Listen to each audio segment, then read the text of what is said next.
Did you know that north of Reykjavík there is a beautiful peninsula called Snæfellsnes, famous for its dramatic landscapes and for some legends and tales?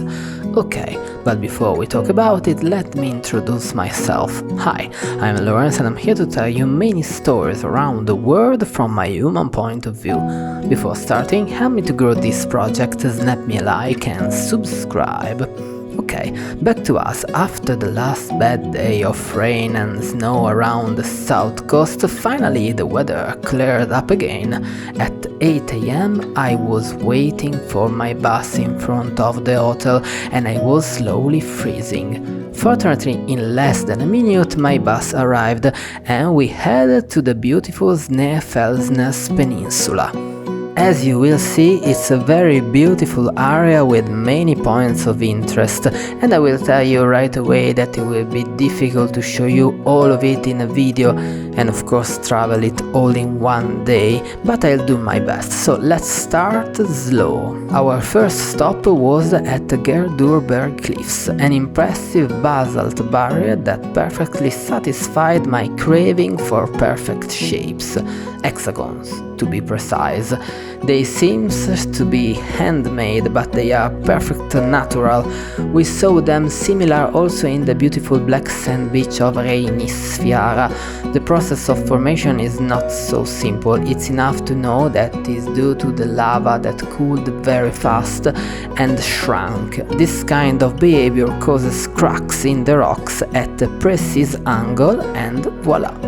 Okay, probably I lingered a bit. In the meantime, the bus reached my second destination, Eritunga Beach.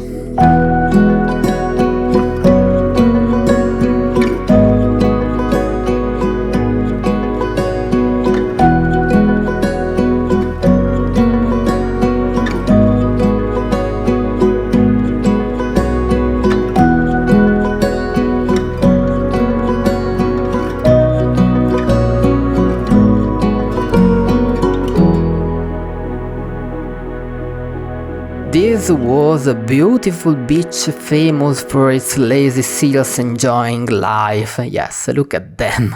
As we say in Italy, dolce far niente. They seem very similar to some people I know.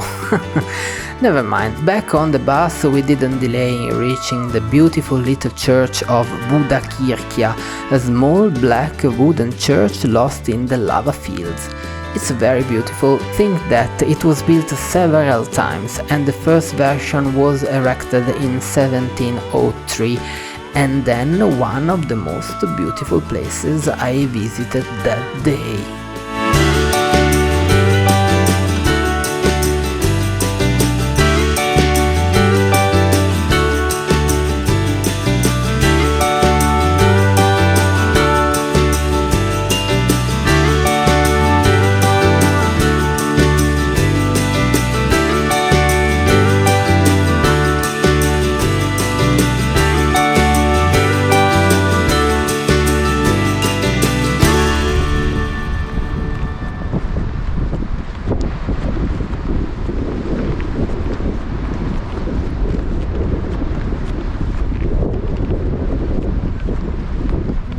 The cliffs of Londongar are breathtakingly beautiful. At times they reminded me of my beloved Cliff of Moar, and because of this I felt at home again. However, it was only a vague resemblance. They are very different. The Londongar are obviously volcanic and basaltic, while the Cliffs of Moar are composed mainly of sedimentary beds of Namurian shale and sandstone.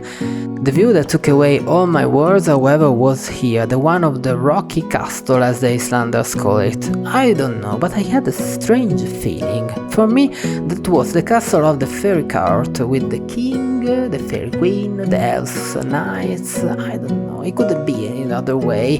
Yeah, because for Icelandic tradition, fairies live in rocks and sometimes even to build houses you have to consult a medium to talk to fairies if there is one of their rocks in the area. That's cool, isn't it? Unfortunately we left the cliffs behind. Next stop, due along Sandur beach.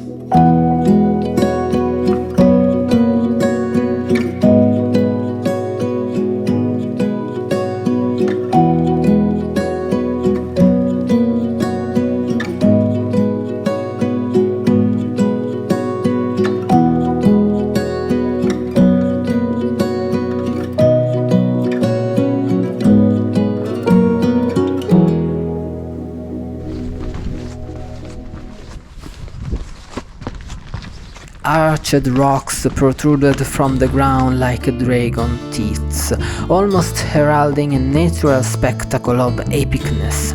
I was walking on the black beach and sincerely expected to see a dragon, but he had probably long since left for another famous mountain, I think. Dupalon Sandur beach is one of my absolute favorite beaches because of its color and because you can really feel the power of the sea here. There is also a legend about a cave where the ghost of a sailor who was killed by the sea and wishes to return in vain to his beautiful fiancée lives. So be careful if you are looking for cave adventures. Going back to our travel, we almost arrived to our destination, but before, why not make a stop and see a beautiful crater?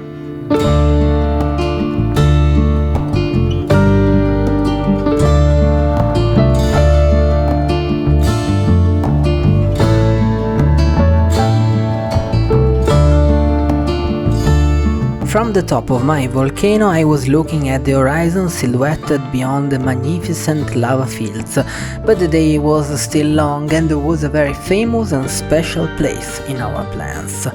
We are talking about the star of all Icelandic mountains, the mountain that changes color as the seasons change, the most famous and photographed mountain in the country, the incredible, unspeakable, indefinable Icelandic mountain, Kirkjufell. Yes, the very one from Games of Thrones. Fortunately, there were no dragons here either, but that did not make this mount any less fairy-like.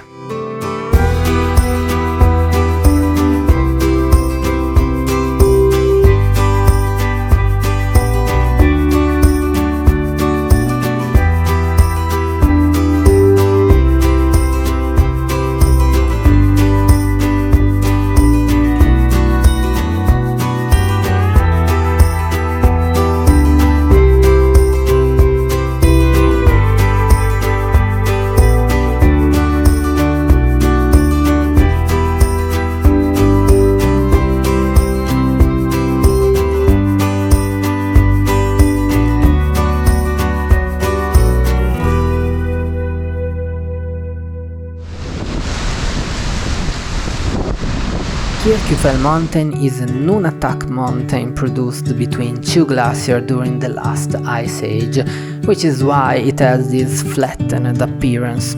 Cool, right? Of course I would have stood there for hours looking at the waterfall, but the last destination of our trip was waiting for us, one of the most epic places I saw in my life.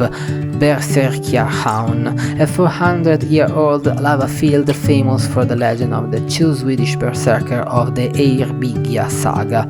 Long ago, two Swedish berserkers were in the service of a farmer named Vigastir. One of them fell in love with the farmer's daughter.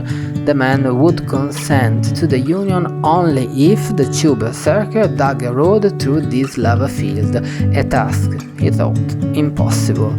Instead, the two warriors completed the task, but Viga did not stick the agreement and killed the two men. Good story, huh? And this place, with all its epicness, can only emphasize the extract of these warriors. Unfortunately, talking about legend and folklore, that day our time on the road was coming to an end, so traveling on the small streets of Snæfellsnes, I understood one thing. That was that if you want to meet the fairy folks in Iceland, you have to watch out for the farmers. Hello folks, welcome to the end card, thank you for watching. It took me a long time to make this video, but these places are really beautiful and it was worth it. I probably got all the pronunciation wrong, but come on, I'm an Italian man that is talking in English with the words in Icelandic, so come on. So see you in the next video with a very special glacier. In the meantime, cheers!